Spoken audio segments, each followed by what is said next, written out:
পড়ছি এরিখ মারিয়া রিমার্কের বিখ্যাত উপন্যাস দ্য রোড ব্যাক। উপন্যাসটির আজ 10ম পর্ব। আর্নেস্ট, তোমার সঙ্গে সামান্য কয়েকটা কথা বলা দরকার। বাবা বলেন। কি কথা হবে আমি আন্দাজ করতে পারি। কয়দিন থেকেই তিনি উদ্বিগ্ন চিত্তে তার ইঙ্গিত দিয়েছেন। এ কয়দিন প্রায়ই বাইরে কাটিয়ে আমি তাকে এড়িয়ে গেছি। আমরা দুজন আমার ঘরে যাই। তিনি একটা সোফায় বসেন, তাকে উদ্বিগ্ন দেখাচ্ছে। তোমার ভবিষ্যৎ নিয়ে আমরা খুব চিন্তিত আর্নেস্ট, তিনি বলেন। আমি বুককেস থেকে এক বাক্স সিগার বের করে বাবাকে দেই। তার চোখে মুখে খুশির আমেজ দেখা দেয়। ভালো সিগার, কার্লের কাছ থেকে এনেছিলাম। সে বাজে সিগার খায় না। তুমি কি সত্যি শিক্ষকতার চাকরিটা ছেড়ে দিয়েছ? বাবা জিজ্ঞেস করেন। আমি ইতিবাচক মাথা নাড়ি। কেন করলে জিজ্ঞেস করতে পারি? আমি কান ছাঁকুনি দিই। কেমন করে তাকে ব্যাপারটা বুঝিয়ে বলবো? আমরা দুজন সম্পূর্ণ আলাদা মানুষ। পরস্পরকে বুঝতে পারিনি বলেই আমরা একসঙ্গে এতদিন কাটিয়ে দিতে পেরেছি। এখন কি করবে ভাবছ? তিনি প্রশ্ন করেন। তা যে কোনো একটা কাজ, আমি জবাব দিই। আমার জন্য সবই সমান। তিনি আহত দৃষ্টিতে আমার পানে চেয়ে ভালো এবং সম্ভ্রান্ত কাজ এবং জীবনে প্রতিষ্ঠা অর্জন সম্বন্ধে বলতে লাগলেন। তার কথা আমি সহানুভূতি সহকারে শুনি বটে, কিন্তু তার কথায় আমার বিরক্তি ধরে যায়। অদ্ভুত মনে হয় যে অদূরে উপবিষ্ট লোকটা আমার বাবা, আর তিনি আগেই আমার জীবনধারা নিয়ন্ত্রিত করেছেন। কিন্তু সীমান্তে আমার জীবনের কয়েকটা বছর তিনি আমার দেখাশোনা করতে পারেননি। আমার ব্যারাক জীবনেও তিনি আমাকে কোনো সাহায্য করতে পারেননি। যে কোনো এনসিওর প্রতিপত্তি সেখানে তার চেয়ে অনেক বেশি। আমি নিজেই তো সেখানে বেশ কাটিয়ে এসেছি। তিনি বেঁচে আছেন কি নেই সে ভাবনাও বড় একটা করিনি। তার কথা শেষ হলে আমি তাকে এক গ্লাস কপনেক ঢেলে দিই।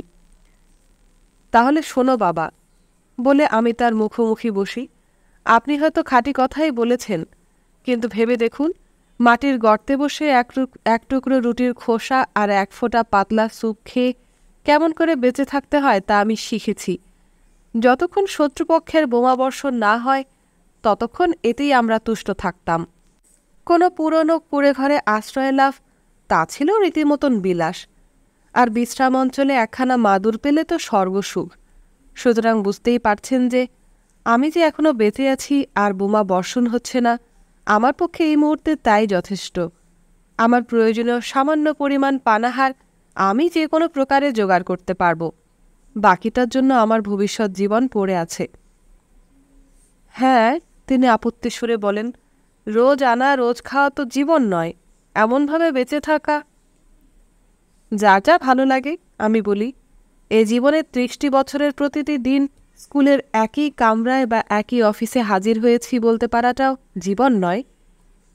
বাবা বিস্ময় বিমূঢ় কণ্ঠে বলেন, গেল 20টি বছর আমি পিসবোর্ড কারখানায় যাতায়াত করেছি, কিন্তু এমনই বুঝে শুনে চলেছি যে আমাকে কারো কাছে মাথা নত করতে হয়নি। আমি ফন্দি ফিকির করে কিছু হতে চাই না বাবা, আমি শুধু বেঁচে থাকতে চাই। আমিও বেঁচেছি, সততা ও সম্মানের সঙ্গেই বেঁচেছি, তিনি গর্বভরে বলেন। অকারণে আমি চেম্বার অফ কমার্স নির্বাচিত হইনি। আমি রুক্ষ কণ্ঠেই বললাম, আপনি যে এত সহজে তা পেয়েছেন সেজন্য কৃতজ্ঞ থাকুন। কিন্তু তোমাকে যে একটা কিছু করতেই হবে তা তো তুমি বোঝো, তিনি অভিযোগের সুরে বলেন। আপাতত আমি আমার এক সৈনিক বন্ধুর কাছে একটা কাজ পেতে পারি। তিনি একটা প্রস্তাবও দিয়েছেন, তাতেই আমার প্রয়োজন মিটে যাবে, আমি জবাব দিলাম। তিনি মাথা দুলিয়ে বললেন, আর সেজন্য তুমি একটা ভালো বেসামরিক চাকরি ত্যাগ করবে? বাবা, জীবনে আমাকে অনেক কিছুই ত্যাগ করতে হয়েছে। তিনি বিরাগ ব্যঞ্জক অভিব্যক্তি সহকারে সিগারে একটা টান দিয়ে বলেন, পেনশন প্রাপ্তির নিশ্চয়তা থাকা সত্ত্বেও। ওহো, আমি হেসে বলি, এমন সৈনিক কোথায় আছে যে 60 বছর পর্যন্ত বেঁচে থাকবে? আমাদের অস্থিমজ্জায় এমন সব ব্যাধি লুকিয়ে আছে যা পরে আত্মপ্রকাশ করবে। 60 বছর বয়সের আগেই আমরা তল্পি গুটাবো। তা নিয়ে আপনি ভাববেন না। আমার সব কামনা বাসনা সত্ত্বেও আমি বিশ্বাস করতে পারি না যে আমি 60 বছর পর্যন্ত বেঁচে থাকব। 20 বছর বয়সের কত তরুণকে আমি মরতে দেখেছি। আমি ভাবনা বিভোর মনে সিগারেটের টান দিতে দিতে আমার বাবার পানে তাকাই। আমি দেখি যে তিনি আমার বাবা, আর এটাও দেখি যে তিনি আমার চেয়ে বয়স্ক, একজন দয়াদ্র চিত্র বাস্তববুদ্ধি বিবর্জিত পণ্ডিত সুলভ সাবধানী ব্যক্তিমাত্র। আমার জীবনে তার মতামতের কোনো অর্থ নেই। আমার মনে একটা ছবি ভেসে ওঠে, যুদ্ধ সীমান্তে গেলে তার কি দশা হতো। অন্যরা তার দেখাশোনা না করলে তার চলত না। নিশ্চয়ই তিনি একজন এনসিও পর্যন্ত হতে পারতেন না। লুদভিগকে দেখতে যাই। সে অনেক পুস্তক পুস্তিকা নিয়ে বসে আছে। আমার অনেক সমস্যা নিয়ে তার সঙ্গে আমি আলাপ করতে চাই। সে হয়তো আমাকে পথ বাতলে দিতে পারবে, কিন্তু সে নিজেই আজ অশান্ত চঞ্চল। আমরা অল্পক্ষণ আজে বাজে কথা বলার পর সে বলে ওঠে, আমাকে এখন ডাক্তারের কাছে যেতে হবে। এখনও আমাশা আছে নাকি? আমি জানতে চাই। না, অন্য রোগ। কেন? ব্যাপার কি লুদভিগ? আমি বিস্ময়ে প্রশ্ন করি। সে কয়েক মুহূর্ত নীরব থাকে, তার ঠোঁট কাঁপে। তারপর বলে, আমি জানি না। তুমি চাও যে আমিও তোমার সঙ্গে যাই? আমার এখন বিশেষ কোনো কাজ নেই। টুপিটা খুঁজতে খুঁজতে সে বলে, হ্যাঁ, তুমি সঙ্গে এসো। পথ চলতে চলতে সে বারবার আমার দিকে আর চোখে তাকায়। লিন্ডে স্ট্রিটে মোড় নিয়ে আমরা একটা বাড়িতে প্রবেশ করি। বাড়ির সামনে একটা জীর্ণ বাগান। দরজায় একটা অ্যানামেলের নাম ফলক। ফলকে ডাক্তার ফ্রেডেরিক সালটম, চর্ম, মূত্রাশয় ও যৌন ব্যাধি বিশেষজ্ঞ লেখা রয়েছে। আমি থমকে দাঁড়াই। ব্যাপারটা কি লুদভিগ? স্পষ্ট করে আমাকে তাই বলো। যদি সামান্য একটা ফোড়া হয়ে থাকে, তাতে এমনি হয়েছে লুদভিগ। আমি স্বস্তির নিঃশ্বাস ফেলি। আমার যা দুষ্টু ব্রণ হয়েছিল তা যদি তুমি দেখতে, কয়েকটা তো হয়েছিল ইয়া বড়, শিশুর মস্তকের মতো দেখতে। আমরা যে বাজে নোংরা খাবার খাই তা থেকেই এগুলো হয়। আমরা ঘণ্টা বাজাই। সাদা আংরাখা পরা একজন সিস্টার এসে দরজা খুলে দেয়। অমার্জিত ময়লা চেহারা নিয়ে ওয়েটিং রুমে ঢুকতে আমরা বিব্রত বোধ করি। প্রভুকে ধন্যবাদ, সে ঘরে আর কেউ নেই। টেবিলের ওপর কয়েকটা ম্যাগাজিন ইতস্তত পড়ে আছে। আমরা ম্যাগাজিনের পাতা উল্টোই। সব ম্যাগাজিন পুরানো। ডাক্তার আসে। তার চোখের চশমা চিকচিক করে। তার পিছনে আধখোলা পরামর্শ কক্ষ। সেখানে নিকেলের পাত লাগানো চামড়ার গদি আঁটা একটা চেয়ার দেখা যায়। ভয়ঙ্কর বাস্তব আর যন্ত্রণাদায়ক দৃশ্য। এটা অদ্ভুত ব্যাপার যে অনেক ডাক্তারই তাদের রোগীদের শিশুর মতন গণ্য করে। দন্তচিকিৎসকদের বেলায় এটা তাদের নিয়মিত প্রশিক্ষণের অঙ্গ। এখানেও সেরকমই মনে হয়। তাহলে মিস্টার ব্রেয়ার? সর্পের মতো কুটিল চশমা পরা লোকটা রসিকতা করে বলে, আমাদের পরিচয় শিগগিরই আরও ঘনীভূত হতে যাচ্ছে। লুদভিগ ভূতের মতো অনড় দাঁড়িয়ে ঢোক গিলে, তাহলে এটা কি? ডাক্তার সোৎসাহে মাথা নাড়ে। রক্ত পরীক্ষার ফলাফল পাওয়া গেছে, পজিটিভ। এবার শক্ত হাতে পুরানো বদমাইশটার মোকাবেলা করতে হবে। পজিটিভ? লুদভিগ তোতলিয়ে বলে, তার অর্থ হলো আমার সিফিলিস হয়েছে? হ্যাঁ। একটা মাছি ভন ভন করে উঠতে উঠতে জানলায় গিয়ে আঘাত করে। কালের গতি রুদ্ধ হয়ে গেছে। চার দেয়ালের অভ্যন্তরে বাতাসের প্রবাহ রুদ্ধ। বিশ্ব প্রকৃতি বদলে গেছে। একটা ভয়ঙ্কর আশঙ্কা নিশ্চয়তায় পরিণত হয়েছে। রক্ত পরীক্ষার ফলাফল কি মিথ্যে হতে পারে না? লুদভিগ প্রশ্ন করে। আবার পরীক্ষা করে দেখা যায় না? ডাক্তার মাথা নাড়ে। এখন তাড়াতাড়ি চিকিৎসা শুরু করাই বিধেয়। রোগটা দ্বিতীয় পর্যায়ে পড়ছে। লুদভিগ ঢোক গিলে বলে, রোগটা কি আরোগ্যসাধ্য? ডাক্তারের মুখখানা উৎসাহে উজ্জ্বল হয়ে ওঠে। তার চোখে মুখে প্রত্যয়ের ব্যঞ্জনা। সম্পূর্ণ আরোগ্যসাধ্য। এই টিউবের ওষুধটা প্রথম পর্যায়ে অন্তত 6 মাস ইঞ্জেকশন দিতে হবে। দেখা যাবে ফলাফল কি হয়। হ্যাঁ, আজকাল সিফিলিস সম্পূর্ণ আরোগ্য হয়। সিফিলিস কথাটাই ঘৃণ্য। শুনলেই একটা লিলিকে কালো সাপের কথা মনে হয়। যুদ্ধ সীমান্তে অবস্থানকালেই কি এই রোগ সংক্রমিত হয়েছে? ডাক্তার প্রশ্ন করে। লুদভিগ ইতিবাচক মাথা নাড়ে। সঙ্গে সঙ্গে চিকিৎসা করাওনি কেন? আমি তখন বুঝতে পারিনি। আগে কেউ আমাকে কথা বলেনি। আর বেশ কিছুদিন পর এই রোগ দেখা দেয়। তবে তখন তা ক্ষতিকর বলে মনে হয়নি। তারপর তা নিজে নিজেই সেরে যায়। ডাক্তার মাথা দুলিয়ে স্বাভাবিক ভঙ্গিতে বলে, এটা হলো এ রোগের একটা লক্ষণ। ক্রোধে ডাক্তারের মাথায় চেয়ার তুলে আঘাত করতে ইচ্ছে হয়। সে ভালো করেই জানে 3 দিনের ছুটিতে রাতের ট্রেনে সোজা বোমা বিধ্বস্ত নোংরা গর্ত থেকে রক্তমাখা অপরিচ্ছন্ন দেহে আলোকোজ্জ্বল রাজপথ, বিপণী সম্ভার আর মেয়ে মানুষে ভরা ব্রুসেলস শহরে আসার অর্থ কী? সেখানে মনোরম হোটেল কক্ষ আছে, স্নানাগার আছে, আগন্তুকেরা সেখানে প্রাণ ভরে মদ্যপান করতে পারে, দেহের ময়লা ধুয়ে মুছে পরিষ্কার পরিচ্ছন্ন হতে পারে।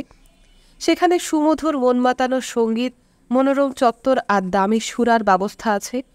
এই লোকটা খুব ভালো করেই জানে সীমান্তের বিভীষিকাময় জীবনের ফাঁকে ফাঁকে শহরের এই নীলাভ আবছা পরিবেশের মধ্যে কি মোহিনী আকর্ষণ নিহিত আছে। মেঘাচ্ছন্ন আকাশের ফাঁকে ফাঁকে এ যেন জ্যোৎস্নার ঝলক। এ মৃত্যু থেকে অন্য মৃত্যুর ক্ষণিক অবসর মুহূর্তে জীবনের জন্য চিৎকার। কে জানে, হয়তো কয়েকদিনের মধ্যেই কাঁটাতারের বেড়ায় তার ক্ষতবিক্ষত অঙ্গ ঝুলবে, বুক ফাটা তৃষ্ণায় আর্তনাদ করে তার জীবনের অবসান হবে। তাই জীবনের সুরাপাত্রে আরও একটি চুমুক, জীবনে আরও একটি নিঃশ্বাস, বর্ণগন্ধ স্বপ্নময় নারীর রূপ লাবণ্য আর একবার উপভোগ, প্রাণ মাতানো মধুর প্রলাপ মুখরিত পৃথিবীর পানে আর একবার ক্ষণিক দৃষ্টিপাত। তাতে দোষ কি? এই ক্ষণিক উপভোগের ফলেই রক্তধারা কালো হয়ে শিরা উপশিরায় বইতে থাকে। এরই ফলে এই কয়েকটি বছরের গ্লানিময় জীবন মস্তিষ্ক বিকৃতি আর নৈরাশ্যের রূপান্তর ঘটে। জীবন হয়ে ওঠে মধুময়। জীবনে মধু স্মৃতি ও আশা আনন্দের স্রোত বইতে থাকে। আগামীকাল মৃত্যু আসবে মারণাস্ত্র বন্দুক, হাতবোমা, অগ্নিগোলক, রক্তস্রোত আর বিনাশ নিয়ে। কিন্তু আজকের এই পেলব কোমল সুরভিত নারী দেহ, এই তো জীবন। কি মাতাল করা দুঃখহারা নারীর কোমল বাহু, বল্লরীর আলিঙ্গন। এই আলিঙ্গনের তীব্র মধুর যন্ত্রণায় দেহ মরমর করে, উত্তেজনায় দেহকোষ জ্বলে ওঠে, অঙ্গ প্রত্যঙ্গ ফেটে পড়ে, আকাশে আগুন লাগে, ধর্ষণে দেহ শীতল হয়।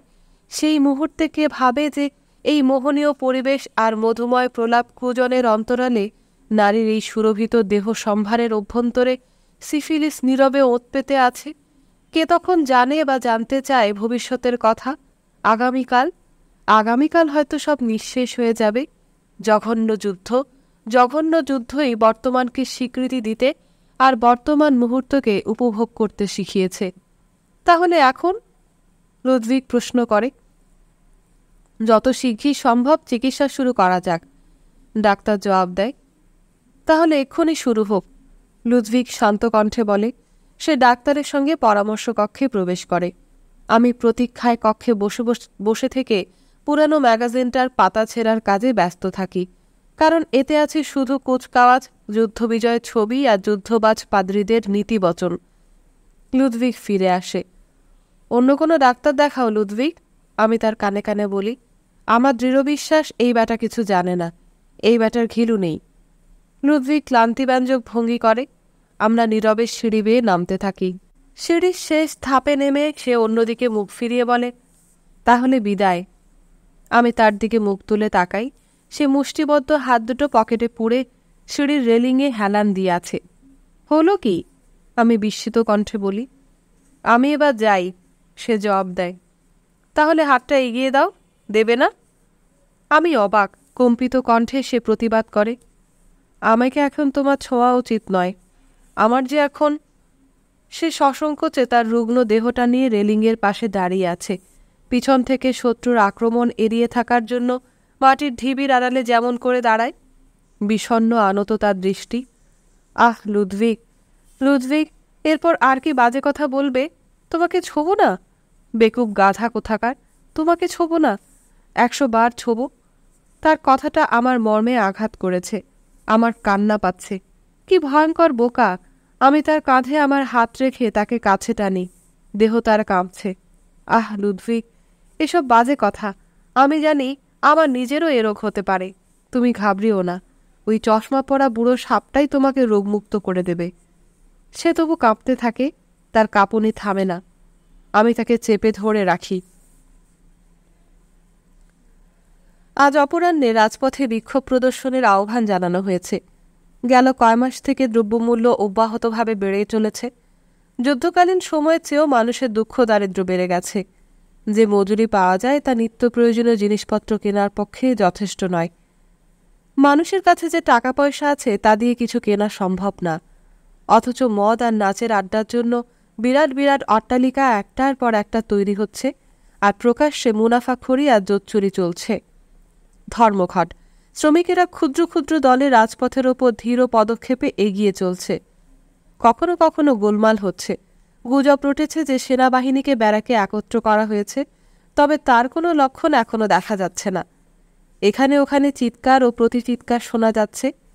কে একজন রাস্তার মোড়ে দাঁড়িয়ে বক্তৃতা দিচ্ছে, তারপর সহসা সব জায়গায় স্তব্ধতা নেমে আসে। যুদ্ধ সীমান্তে ট্রেঞ্চ ফেরত রংচটা উর্দি পড়া লোকেদের একটা মিছিল ধীর পদক্ষেপে আমাদের দিকে আসছে। প্রতি সারিতে 12 জন করে তারা আসছে, তাদের সামনে বৃহদাকার প্ল্যাকার্ড। কোথায় পিতৃভূমির কৃতজ্ঞতা? যুদ্ধে আহত পঙ্গুর দল অনাহারে আছে।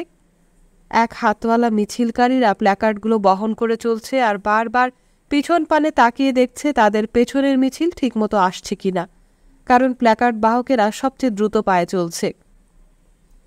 তাদের যারা অনুসরণ করছে, গলায় চামড়ার ফালি বাঁধা পোশাক কুকুর তাদের টেনে নিয়ে যাচ্ছে। কুকুরগুলোর গলা বন্ধনীতে অন্ধজনের পরিচয়বাহক রেড ক্রস চিহ্ন অঙ্কিত রয়েছে। কুকুরগুলো সতর্ক দৃষ্টি মেলে তাদের মনিবদের নিয়ে যাচ্ছে। মিছিল থেকে পড়লে কুকুরগুলো দাঁড়িয়ে পড়ে আর সঙ্গে সঙ্গে অন্ধ মিছিলকারীরাও থেমে যায়। মাঝে মধ্যে পথের কুকুরগুলো পোষা কুকুরগুলোকে তাড়া করে মিছিলের অভ্যন্তরে ঢুকে পড়ে লেজ নেড়ে ঘেউ ঘেউ করে পোষা কুকুরগুলোর সঙ্গে খেলা করতে চায়। পোষা কুকুরগুলো নির্লিপ্ত চিত্তে মুখ ফিরিয়ে নেয়, তবে কান খাড়া করে সতর্ক দৃষ্টিতে পথ চলতে থাকে। পথের কুকুরের সঙ্গে ছোটাছুটি লাফালাফি করার ইচ্ছে এদের নেই। এরা এদের কর্তব্য সম্বন্ধে সচেতন। এরা এদের স্বগোত্রদের থেকে নিজেদের পৃথক করে ফেলেছে, যেমন করে সিস্টার অফ মাসির সেবিকারা নিজেদের বিপণীবালাদের থেকে বিচ্ছিন্ন করে রাখে। পথের কুকুরগুলো নাছোড়বান্দা হয়ে থাকে না। কয়েক মিনিট পরে এগুলো পালিয়ে যায়। কেবল হৃষ্টপুষ্ট কোনো কোনো কুকুরই মিছিল চলে না যাওয়া পর্যন্ত ঘেউ ঘেউ করে। চক্ষুহীনতা মানুষের চেহারা এমনি বদলে দেয় যে তা এক অদ্ভুত ব্যাপার। চেহারার উপরের অর্ধাংশ কেমন নিষ্প্রভ হয়ে যায়। কথা বলার সময় মুখাভাব তুলনামূলকভাবে কেমন কুৎসিত মনে হয়। কেবল মুখের নিম্নাংশই সজীব থাকে। গুলি খেয়ে তারা অন্ধ হয়েছে, তাই তাদের আচরণ জন্মান্ধদের আচরণ থেকে ভিন্ন। জন্মান্ধদের চেয়ে উগ্রতর তাদের আচরণ, তবে তারা অধিকতর সতর্ক। জন্মান্ধদের নির্লিপ্ততায় তারা এখনও অভ্যস্ত হতে পারেনি। রং বৈচিত্র্য, আকাশ, পৃথিবী ও প্রদোষের স্মৃতি এখনও তাদের মনে বিরাজ করছে। এখনও কেউ তাদের সঙ্গে কথা বললে কে কথা বলছে তা জানার জন্য তারা অনিচ্ছায় মাথা ঘুরিয়ে দেখতে চায়। কারো কারো চোখে কালো পট্টি বাঁধা, তবে বেশিরভাগই পট্টি বাঁধে না। তাতে যেন তারা রং আর আলোর নৈকট্য লাভে সমর্থ হবে। তাদের চোখের পাতা বন্ধ ও নির্জীব, নিচের পাতাটাই সামান্য খোলা আছে। চোখের নিচ দিকটায় ক্ষতচিহ্ন ভিজে আর লালচে। তাদের অনেকেই স্বাস্থ্যবান, সুস্থ সবল অঙ্গ প্রত্যঙ্গ নিয়ে স্বাধীনভাবে চলাফেরা আর খেলাধুলা করতে তাদের মন চায়। তাদের আনত মস্তকের পেছন দিকে মার্চ মাসের সান্ধ্য সূর্যে নিষ্প্রভ আলো পড়ছে। বিপণী গবাক্ষে আলো জ্বলে উঠছে, কিন্তু সন্ধ্যার স্নিগ্ধ বাতাসের স্পর্শ তারা তাদের চোখের পাতায় বড় একটা অনুভব করতে পারে না। ভারী বুট পায়ে তারা চিরস্থায়ী অন্ধকারে ধীর পদক্ষেপে এগিয়ে যায়। তাদের চারদিকে মেঘের ঘন আবরণ। তাদের চিন্তাক্লিষ্ট মনে প্রচুর আহার আর স্বাচ্ছন্দ্য জীবনের অব্যাহত ভাবনা। তাদের মনের অন্ধকার কন্দরে ক্ষুধা আর দারিদ্র্যের আলোড়ন।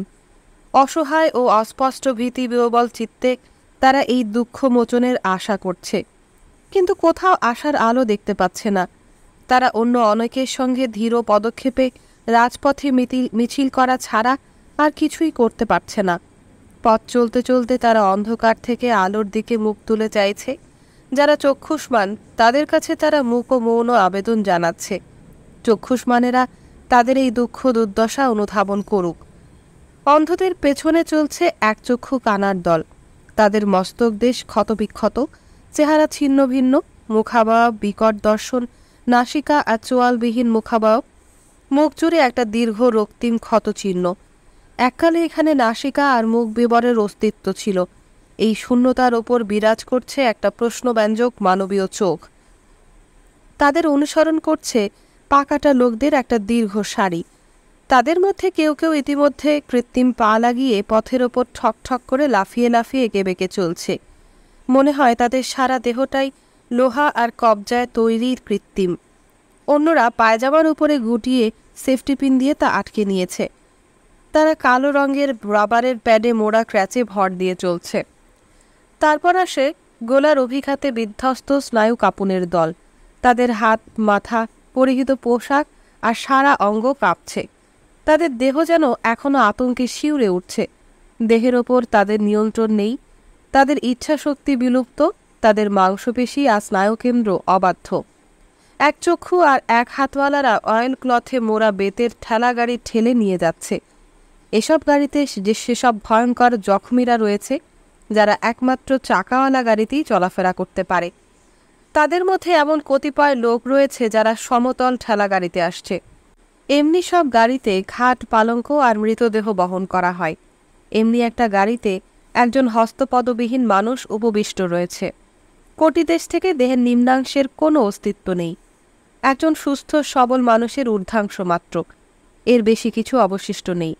প্রশস্ত স্কন্ধদেশ, সবল সাহসী মুখাবয়বে এক বিরাট গোঁফ জোড়া, মাথায় পিক ক্যাপ। এককালে সে হয়তো আসবাবপত্রের কারবার করত। তার পাশে একটা প্ল্যাকার্ড, হাতে হিজিবিজিভাবে লেখা রয়েছে, বন্ধুগণ, আমাদেরও হেঁটে বেড়াতে ইচ্ছে করে। নিশ্চয়ই সে নিজেই তা লিখেছে। গম্ভীর মুখে সে বসে আছে। মাঝে মাঝে বাহুতে ভর দিয়ে সে সামনের দিকে নড়ে আসন পরিবর্তন করে। তার পিছনে জানুদেশ থেকে কর্তৃত পদযুগল ও দুই বাহুবিহীন এক বিষণ্ণ তরুণ। ঘোড়ার খুঁড়ের মতন করে পুরো চামড়া দিয়ে তার জানুদয় মোড়ানো। দেখতে এমন অদ্ভুত মনে হয় যে অনিচ্ছাই গাড়ির তলায় দিকে দৃষ্টি যায়। মনে হয় হয়তো গাড়ির তলায় তার পাদুটো ঝুলে ঝুলে চলছে। কর্তৃত বাহুর উপরিভাগ দিয়ে সে একটা প্ল্যাকার্ড বহন করছে। আমাদের মতন হাজার হাজার মানুষ হাসপাতালে পড়ে আছে। ক্লান্ত মন্থর গতিতে মিছিল রাজপথ দিয়ে চলছে। যে জায়গা দিয়ে মিছিল অতিক্রম করে সে জায়গাটা স্তব্ধ, নিথর হয়ে যায়। হোক স্ট্রিটের মোড়ে মিছিলটাকে অনেকক্ষণ অপেক্ষা করতে হয়। সেখানে নতুন একটা নাচঘর নির্মাণের কাজ চলছে। চুন, সিমেন্ট, বালি, ইট ইত্যাদি নির্মাণ উপাদানে রাজপথ বন্ধ হয়ে আছে। নির্মীয়মান প্রাসাদের প্রবেশপথে দণ্ডায়মান স্তম্ভের মাঝখানে আলোকোজ্জ্বল অক্ষরে লেখা আছে, Astoria dance and wine saloon. হস্তপদহীন লোকটার বাহনটা ঠিক তার নিচে এসে থামে। লোহার কড়ি বর্গা আর অন্যান্য উপাদান না সরানো পর্যন্ত বাহনটাকে এখানে অপেক্ষা করতে হবে। আলোকোজ্জ্বল বিজ্ঞাপনের আলো তার ওপর পড়তেই তার নীরব মুখখানা রক্তিম হয়ে ওঠে। মুখখানা যেন প্রচণ্ড ক্রোধে ফুলে উঠছে। সহসা হয়তো এক বিকট চিৎকারে ফেটে পড়বে। মিছিল আবার এগোতে থাকে। সেই হস্তপদহীন সদ্য হাসপাতাল থেকে আগত লোকটার বিবর্ণ ঠোঁটে আর তার কোনো সাথী সিগারেট চেপে দিতেই কৃতজ্ঞতায় তার মুখে সন্ধ্যার ম্লান আলোতে হাসির রেখা ফুটে ওঠে। মিছিল শান্তভাবে এগিয়ে যায়। তাদের কণ্ঠে চিৎকার নেই, মুখে ক্রোধের অভিব্যক্তি নেই। ভাগ্যের কাছে আত্মসমর্পিতের দল। তাদের মনের মর্মস্থলে দুঃখ আছে, বঞ্চনা বোধ আছে, কিন্তু কারো বিরুদ্ধে তাদের অভিযোগ নেই। তারা জানে গুলি করার সামর্থ্য তাদের আর নেই, সুতরাং বেশি আশা করা তাদের পক্ষে অযৌক্তিক। তারা টাউন হলে গিয়ে কিছুক্ষণ অপেক্ষা করে। কোনো সেক্রেটারির বা অন্য কেউ তাদের দু একটা সান্ত্বনার বাণী শোনাবে। তারপর তারা মিছিল ভেঙে দিয়ে একা একা নিজেদের সংকীর্ণ বাসগৃহে জীর্ণ স্বাস্থ্য সন্তান সন্ততি আর দুঃখ দারিদ্র্যের মাঝখানে ক্ষীণ আশা নিয়ে ফিরে যাবে। তারা নিয়তির বন্দী। এই বন্দিত্ব অন্যেরা তাদের জন্য সৃষ্টি করেছে। পরে শহরে আরও গোলমেলে আর বিশৃঙ্খল অবস্থা সৃষ্টি হয়। আমি আলবার্টের সঙ্গে রাজপথ দিয়ে এগিয়ে যাই। রাস্তার মোড়ে মোড়ে মানুষের জটলা। গুজব উড়ে বেড়াচ্ছে। গুজব রটেছে যে সেনাবাহিনীর কোনো এক বিক্ষুব্ধ শ্রমিক মিছিলের ওপর গুলি করেছে। সেন্ট মেরি গির্জার আশপাশ থেকে রাইফেলের গুলির শব্দ শোনা যায়। প্রথম দিকে একটা একটা করে, তারপর অনেক গুলির শব্দ একসঙ্গে। আলবার্ট আর আমি পরস্পরের মুখের পানে তাকাই। কোনো বাক্য ব্যয় না করে যেদিক থেকে গুলির শব্দ আসছে সেদিকে রওনা দিই। ক্রমে সংখ্যায় অনেক লোক আমাদের দিকে ছুটে আসতে থাকে। রাইফেল নিয়ে এসো, জারজ বাচ্চারা গুলি করছে, তারা চিৎকার করতে থাকে। আমরা তাদের চলার গতি বাড়িয়ে দিই। এঁকে বেঁকে জনতার ভিড় এড়িয়ে এগোতে থাকি। আমরা ছুটতে শুরু করি। একটা ভয়াল পরিস্থিতির উত্তেজনা আমাদের তাড়িয়ে নিয়ে যায়। আমরা হাঁপাচ্ছি, রাইফেলের গুলির আওয়াজ বাড়ছে। লুদভিগ, আমি চেঁচিয়ে ডাকি। সে আমাদের পাশেই ছুটছে। তার ওষ্ঠদয় নিবদ্ধ, চোয়ালের হাড় ফুলে উঠেছে। তার দৃষ্টি কঠোর আর উত্তেজিত।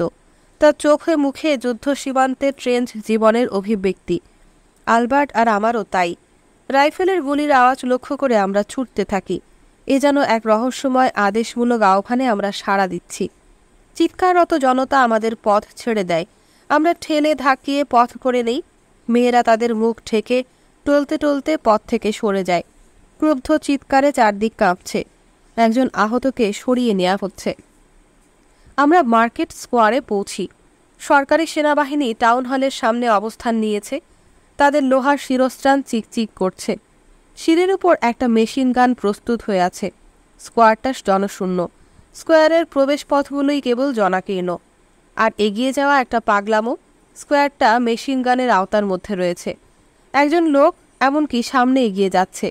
তার পেছনে উত্তেজিত জনতা রাজপথে ফেনায়িত হয়ে বাড়িঘরের আশপাশে সমবেত হয়েছে। লোকটা অনেক দূর এগিয়ে গেছে। গির্জার ছায়া থেকে সে জ্যোৎস্নালোকিত স্কোয়ারের মাঝখানে এগিয়ে গিয়ে দাঁড়ায়। একটা স্পষ্ট কঠোর কণ্ঠ হেঁকে ওঠে, ফিরে যাও। স্কোয়ারে দণ্ডায়মান লোকটা হাত তোলে। জ্যোৎস্না এমনই নির্মল যে সে যখন চেঁচিয়ে বলে, কমরেডস, তখন তার মুখ বিবরের দন্তপাটি চকচক করে। চারদিকে স্তব্ধ। গির্জা আর টাউন হলের মাঝখানে তার একক কণ্ঠ ঘুঘু পাখির ঝাপটানির মতো করুণ শোনায়। কমরেডস, অস্ত্র ত্যাগ করো। তোমরা কি তোমাদের ভাইদের গুলি করবে? অস্ত্র ত্যাগ করো, আমাদের দলে এসো। জ্যোৎস্না বুঝি আগে কখনো এত উজ্জ্বল হয়নি। টাউন হলে সমবেত সৈন্যদের উর্দি চন্দ্রালোকে সাদা খড়িমাটির মতন দেখায়। টাউন হলের জানালাগুলো চিকচিক করে। জ্যোৎস্নালোকিত গির্জার গম্বুজের অর্ধেকটা সবুজ দর্পণের মতো দেখায়। চকচকে শিরস্ত্রাণ আর মুখোশ পরা সৈনিকরা ছায়াঘেরা প্রাচীর থেকে সামনে ঝাঁপিয়ে পড়ে। ফিরে যাও, নইলে গুলি করব। নিরাবেগ কণ্ঠে হুকুম আসে। আমি লুদভিগ আর আলবার্টের দিকে তাকাই। এটা তো আমাদের কোম্পানি কমান্ডার হিলের কণ্ঠস্বর। এক নিঃশ্বাস রুদ্ধকর উত্তেজনা আমাকে আচ্ছন্ন করে। এখনই বুঝি একটা হত্যাকাণ্ড অনুষ্ঠিত হতে যাবে। হিল গুলি করবে, আমি জানি। ছায়াকালো জনতা অভিযোগ করতে করতে বাড়ির আড়ালে সরে যায়। এমনি করে অনন্তকাল যেন অতিবাহিত হয়। টাউন হলের সিঁড়ি ছেড়ে রাইফেলধারী সৈনিকেরা স্কোয়ারের মাঝখানে অবস্থানরত নিঃসঙ্গ লোকটার দিকে অগ্রসর হয়।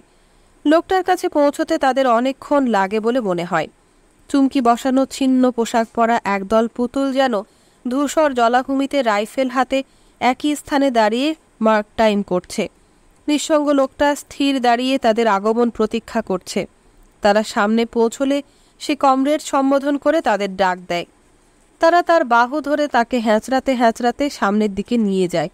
লোকটা আত্মরক্ষা করে না। তারা তাকে এমনই দ্রুত ছুটিয়ে নিয়ে যায় যে সে হোঁচট খায়। আমাদের পিছনে জনতা চিৎকার শোনা যায়। সারা জনতা রাজপথ বেয়ে সামনের দিকে এলোমেলোভাবে এগুতে থাকে। স্পষ্ট কণ্ঠে হুকুম আসে, তাড়াতাড়ি করো, তাকে নিয়ে এসো, আমি গুলি করছি। একটা সাবধানী গুলির আওয়াজ শূন্যে ভেসে যায়। লোকটা সহসা নিজেকে মুক্ত করে নেয়, কিন্তু না, সে নিজেকে বাঁচাতে চাইছে না। সে দ্রুত মেশিন গানের দিকে ছুটতে ছুটতে চেঁচায়, কমরেডস, গুলি করো না। কোনো অঘটন ঘটে না।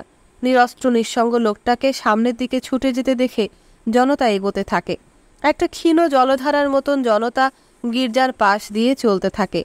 পরমুহূর্তে একটা আদেশ বানিয়ে স্কোয়ারের চতুর্দিকে প্রতিধ্বনিত হয়, আর সঙ্গে সঙ্গে মেশিন গানের প্রচণ্ড ঠক ঠক ধ্বনিও চারপাশের বাড়িঘরে প্রতিধ্বনিত হয়। শো শো শব্দ করে বুলেটের টুকরো শান বাঁধানো রাজপথে ছিটকে পড়তে থাকে। বিদ্যুৎ গতিতে আমরা বাড়িঘরের আড়ালে আশ্রয় নিই। এক অবশ করা আতঙ্কে আমাদের পেয়ে বসে। এই আতঙ্ক যুদ্ধ সীমান্তের আতঙ্ক থেকে ভিন্ন, কিন্তু মুহূর্ত পরেই এই আতঙ্ক ক্রোধে পরিণত হয়। আমি স্কোয়ারের সেই নিঃসঙ্গ মানুষটিকে ঘুরে ঘুরে মাটিতে পড়তে দেখে গৃহকোণের আড়াল থেকে সাবধানে লোকটার দিকে তাকিয়ে থাকি। লোকটা বারবার উঠতে চেষ্টা করে, কিন্তু উঠতে পারছে না। সে বাহুর উপর ভর দিয়ে তার বিবর্ণ মুখটা তুলে গোঙাতে থাকে। ধীরে ধীরে তার বাহু দুটো বেঁকে যায়, মাথাটা নুয়ে পড়ে।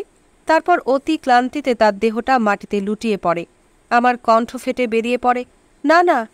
আর এই চিৎকার প্রাচীরে প্রাচীরে আঘাত করে। আমাকে কে যেন পিছন থেকে ঠেলা দেয়। লুডভিগ স্কোয়ারের পড়ে থাকা মৃতদেহ পিণ্ডটার দিকে এগিয়ে যায়। লুডভিগ, আমি তাকে চেঁচিয়ে ডাকি, কিন্তু সে আমার ডাকে কর্ণপাত করে না। সে চলতে থাকে। আমি সন্ত্রস্ত চিত্তে নিষ্পলক চোখে তার দিকে তাকিয়ে থাকি। হাট যাও! টাউন হলের সিঁড়ি থেকে আবার হুকুম আসে। এক মুহূর্তে লুডভিগ থমকে দাঁড়ায়। গুলি করতে থাকো, লেফটেন্যান্ট হিল বলে টাউন হলের দিকে মুখ করে প্রত্যুত্তর দেয়। তারপর এগিয়ে গিয়ে মাটিতে পড়ে থাকা দেহপিণ্ডটার ওপর ঝুঁকে পড়ে। একজন অফিসারকে সিঁড়ি বেয়ে আমাদের দিকে আসতে দেখি। আমি আমার জ্ঞানের অগোচরে লুডভিগের পাশে দাঁড়িয়ে আগন্তুকের প্রতীক্ষা করি।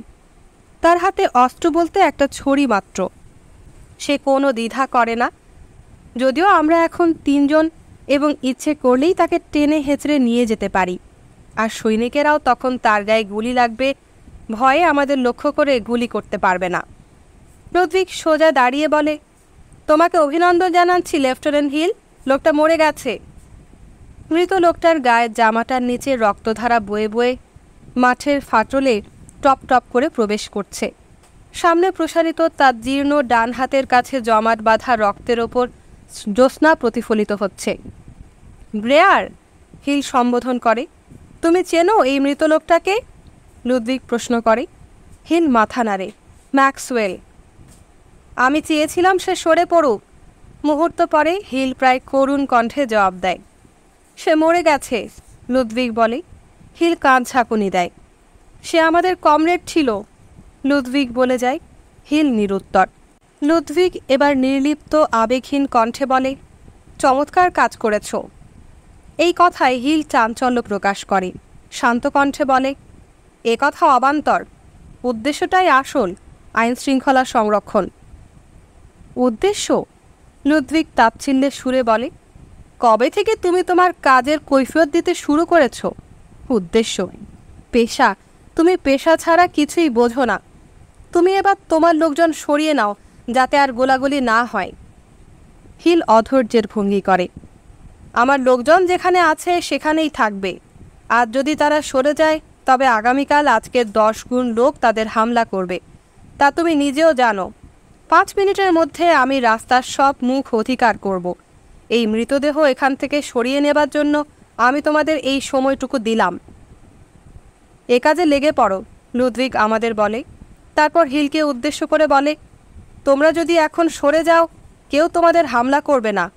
আর যদি এখানে থাকো, তবে আরও প্রাণহানি হবে, আর তুমিই হবে এর জন্য দায়ী। কথাটা বুঝতে পারছো? তা বুঝতে পারছি, হিল উদাস কণ্ঠে জবাব দেয়। আর 1 মিনিট আমরা মুখোমুখি দাঁড়িয়ে থাকি। হিল আমাদের দিকে তাকায়। এক অদ্ভুত মুহূর্ত।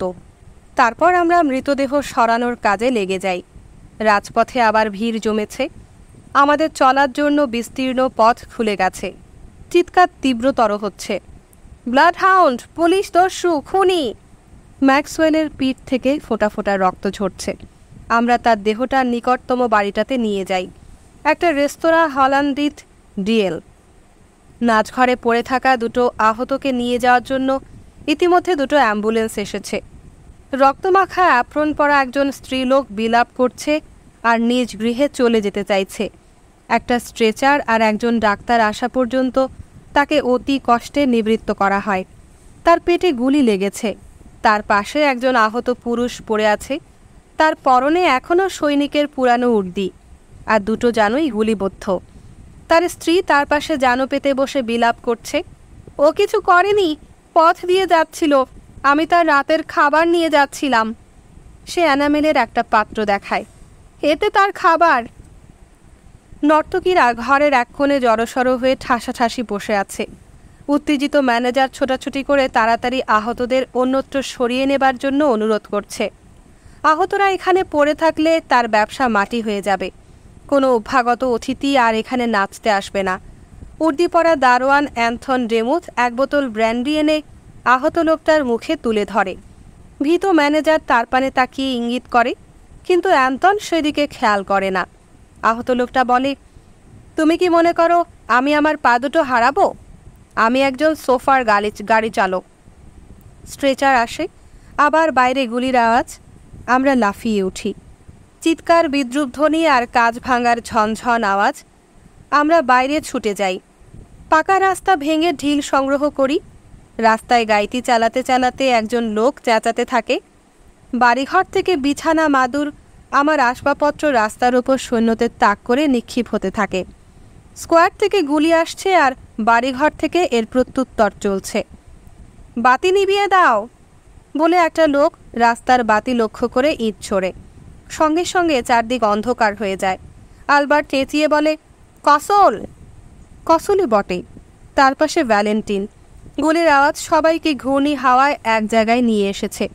কসল চেঁচিয়ে ওঠে, আর্নেস্ট, লুডভিগ, আলবার্ট, ওদের লক্ষ্য করে ঢিল ছোড়ো! শুয়োরের বাচ্চারা মেয়েদের উপরও গুলি করছে। আমরা বাড়ির দরজার আড়ালে হামাগুড়ি দিয়ে পড়ে থাকি। গোলাগুলি চলছে, চেঁচামেচি চলছে। আমরা ডুবে গেছি। আমরা পরাভূত হয়েছি। আমাদের ঝেঁটিয়ে তাড়িয়ে দেয়া হয়েছে। আমাদের বুকে ঘৃণা, বিদ্বেষের আগুন জ্বলছে। পথের বুকে রক্তের ফিনকি ছুটছে। আমরা আর একবার সৈনিক রূপে আত্মপ্রকাশ করেছি। আর একবার আমরা যুদ্ধের কবলে পড়েছি। আমাদের মাথার ওপর, আমাদের পরস্পরের মধ্যে, আমাদের অভ্যন্তরে যুদ্ধ চলছে। সব শেষ হয়ে গেছে। মেশিনগান আমাদের বন্ধুত্ব বিদ্ধ করছে। সৈনিকেরা সৈনিকদের গুলি করছে। বন্ধুরা বন্ধুদের হত্যা করছে। সব শেষ হয়ে গেল, সব শেষ হয়ে গেল। অ্যাডলফ বেটকি তার গ্রামের বাড়ি বিক্রি করে শহরে বসবাস করতে চলে এসেছে। স্ত্রীকে তার সঙ্গে ঘর সংসার করতে ফিরিয়ে নিয়ে আসার পর কিছুকাল বেশ চলছিল। সে তার নিজের কাজ করত আর তার স্ত্রী নিজের কাজ করত। মনে হচ্ছিল সব কিছু আবার ঠিক হয়ে যাবে। কিন্তু কিছুকাল পরেই তাদের নিয়ে গ্রামে কানাকানি শুরু হয়ে গেল। তার স্ত্রী বিকেলবেলায় পথে বেরোলে তাকে লোকে ডাকাডাকি করত। তার সঙ্গে দেখা হলে তরুণেরা বেহায়া উদ্ধত হাসি হাসত। মেয়েরা তাদের অ্যাপ্রনের আঁচল গুটিয়ে কুৎসিত অঙ্গভঙ্গি করত। তার স্ত্রী কোনোদিন তাকে এসব কথা জানতে দেয়নি। নীরবে গুমড়ে মরত আর ক্রমে ক্রমে তা তাকে ক্লিষ্ট করে তুলল। অ্যাডলফের বেলায়ও একই অবস্থা। সে কোনো পানশালায় প্রবেশ করার সঙ্গে সঙ্গে সেখানে কথাবার্তা বন্ধ হয়ে যেত। যে কারো সঙ্গে দেখা করতে গেলে তাকে কেমন যেন এক বিব্রতবোধ সঞ্জাত নীরবতা সহকারে অভ্যর্থনা জানানো হতো। গোপন ইঙ্গিত আর কুটিল প্রশ্নের দুঃসাহসিকতাও তাকে সহ্য করতে হতো। চাখানায় চা খেতে গিয়েও তাকে কুৎসিত বক্রোক্তি শুনতে হতো। আর তার বিদায়ের পর বিদ্রুপাত্মক হাসাহাসি শোনা যেত। এ নিয়ে কি করবে তা সে ভেবে পেত না। সে ভাবত যে তার ব্যক্তিগত ব্যাপারে তাকে গ্রামের লোকেদের কাছে জবাবদিহি করতে হবে কেন। গ্রামের পাদ্রী এ ব্যাপারটা পছন্দ করতেন না। পথ চলাকালে তিনিও অ্যাডলফের দিকে বিরূপ দৃষ্টিতে তাকাতেন। এসব ব্যাপারে অ্যাডলফ দুঃখ পেত, কিন্তু সেও তার স্ত্রীকে এসব কথা বলতো না। এমনিভাবে তাদের জীবন কিছুকাল কেটে গেল। কিন্তু এক রোববার বিকেলে অ্যাডলফের উপস্থিতিতেই একদল দুঃসাহসী জ্বালাতনকারী তার স্ত্রীকে ডাকাডাকি করল। সে রেগে গেলে তার স্ত্রী তাকে নিবৃত্ত করে বলল, এদের কথায় কান দিও না, তারা প্রায়ই এমনটি করে। আমি আর এখন তাদের ডাকাডাকিতে কান দিই না। প্রায়ই এমন করে? অ্যাডলফ বুঝতে পারে কেন তার স্ত্রী আজকাল বিষণ্ণ থাকে আর কম কথা বলে। ক্রুদ্ধ হয়ে সে দলের একটা লোকের পেছনে ধাওয়া করলে দলের অন্যদের সহযোগিতায় লোকটা পালিয়ে যেতে সক্ষম হয়। তারা দুজন বাড়ি গিয়ে নীরবে শুয়ে পড়ে। অ্যাডলফ অন্ধকারে চোখ মেলে একটা চাপার শব্দ শুনতে পায়। বিছানার চাদরে মুখ লুকিয়ে তার স্ত্রী কাঁদছে। সে যখন ঘুমিয়ে থাকে তখন তার স্ত্রী হয়তো প্রায়ই এমনি কাঁদে। কোনো চিন্তা করো না মেরি, সে সান্ত্বনার সুরে স্ত্রীকে বলে। তারা যা খুশি বলুক। তবু তার স্ত্রীর কান্না থামে না। অ্যাডলফ নিজেকে নিঃসহায়, নিঃসঙ্গ মনে করে। জানালার বাইরের অন্ধকারও তার শত্রু। বাইরের বৃক্ষগুলোও যেন কুটনি বুড়িদের মতো কানাকানি করে আর কুৎসা রটনা করছে। সে তার স্ত্রীর স্কন্ধদেশ কোমল হাতে স্পর্শ করে।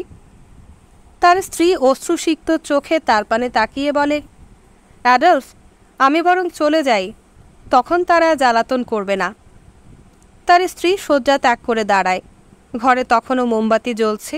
মোমবাতির আলোতে তার ছায়াটা বড় হয়ে সারা ঘরময় আর দেয়ালে টোলে টোলে ঘুরছে, অথচ তার দেহটা ছোটোখাটো। অদূরে শয্যার কিনারে বসে তার স্ত্রী পোশাকের জন্য আলনার দিকে হাত বাড়ায়। হাতের অপার্থিব বিরাট ছায়াটাও বাইরের অন্ধকার থেকে লুকিয়ে আসা নিয়তির মতন হাত বাড়ায়। আর তার প্রতিটি অঙ্গ সঞ্চালন অনুকরণ করে। অদ্ভুত বিকৃত চাপা হাসি হেসে তাকে বিদ্রূপ করে। এখনই বুঝি এই নিয়তি তার শিকারের ওপর ঝাঁপিয়ে পড়ে শিকারকে বাইরে নিঃসীম অন্ধকারে টেনে হেঁচড়ে নিয়ে যাবে।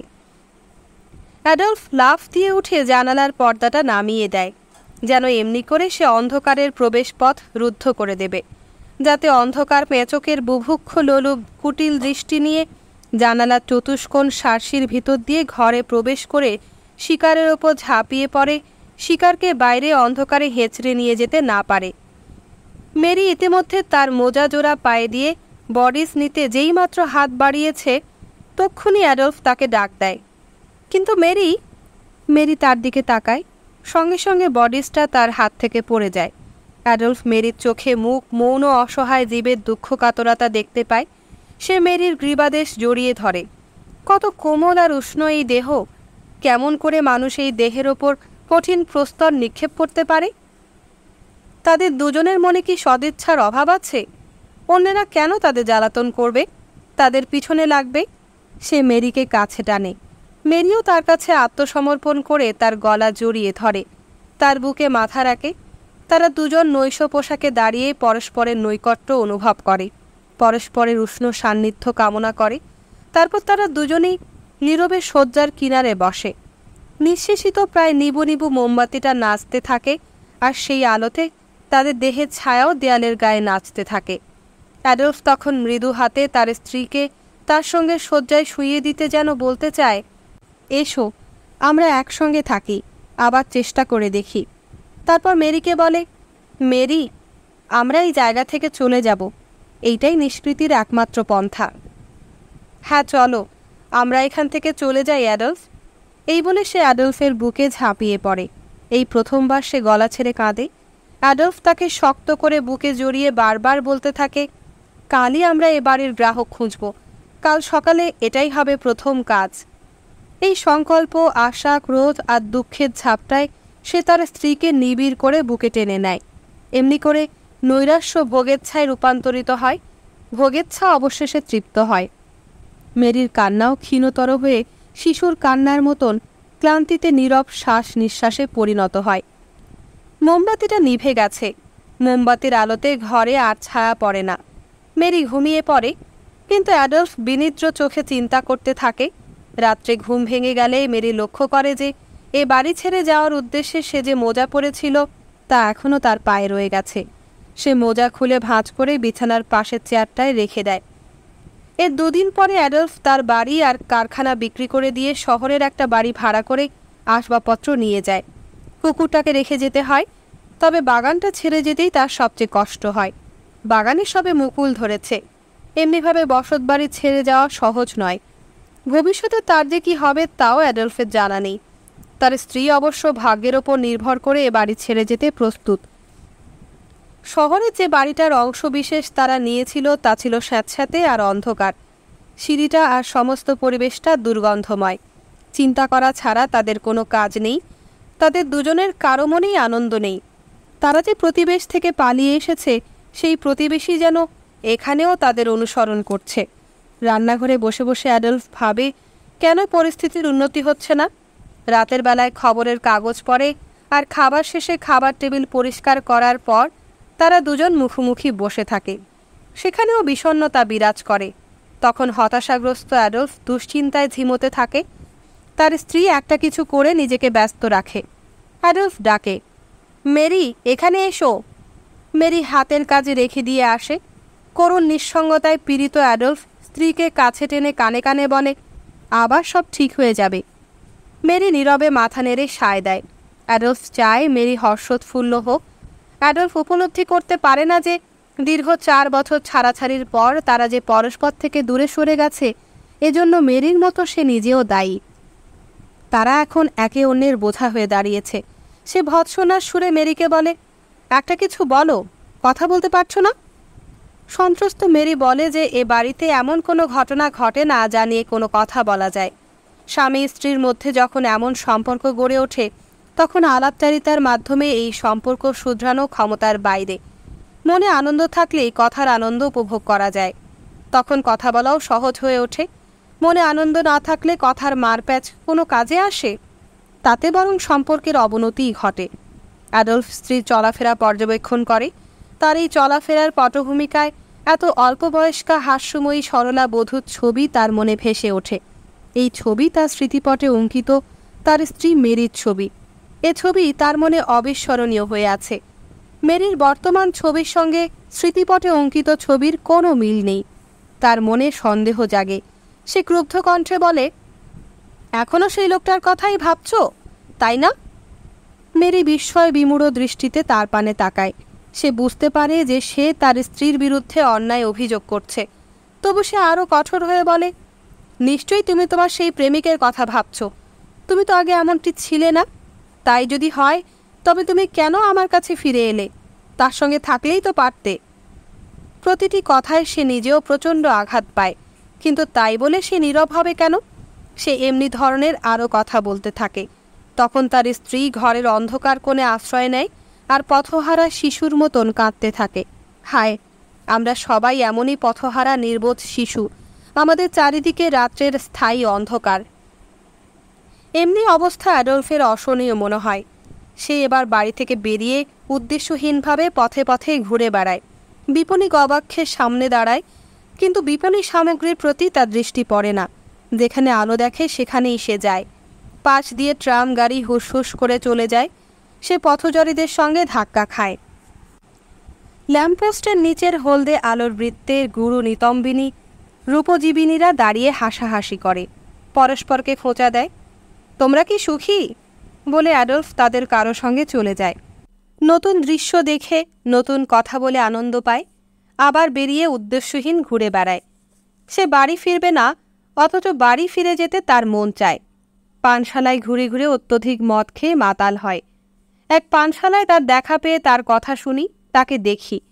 সে সেখানে ঘোলা দৃষ্টি নিয়ে বসে আছে, কথা বলতে বলতে ঢেকুর তুলছে আর মদ খাচ্ছে। অ্যাডলফ বেটকি আমাদের মধ্যে সবার সেরা সতর্ক সৈনিক, আমাদের সবচেয়ে বিশ্বাসী বন্ধু। সে কতজনকে সাহায্য করেছে, কতজনের প্রাণ রক্ষা করেছে। যুদ্ধ সীমান্তে সে ছিল আমার প্রধান আশ্রয়, প্রধান সান্ত্বনা। যখন শত্রুপক্ষের প্যারাসুট বাহিনী বো বো করে মাথার ওপর ঘুরে বেড়াচ্ছে, যখন দীর্ঘ আক্রমণের ফলে স্নায়ু বিধ্বস্ত হয়েছে, মৃত্যু ঘনিয়ে এসেছে, তখন কতবার সে আমার মা ভাইয়ের মতো আমাকে আগলে রেখেছে। স্যাঁতস্যাঁতে পরীক্ষায় আমার পাশাপাশি শুয়ে ঘুমিয়েছে, আমার অসুখ হলে আমার সেবা শুশ্রূষা করেছে। সেসব কাজ করতে পারত। কোনোদিন তার বুদ্ধিভ্রম দেখিনি।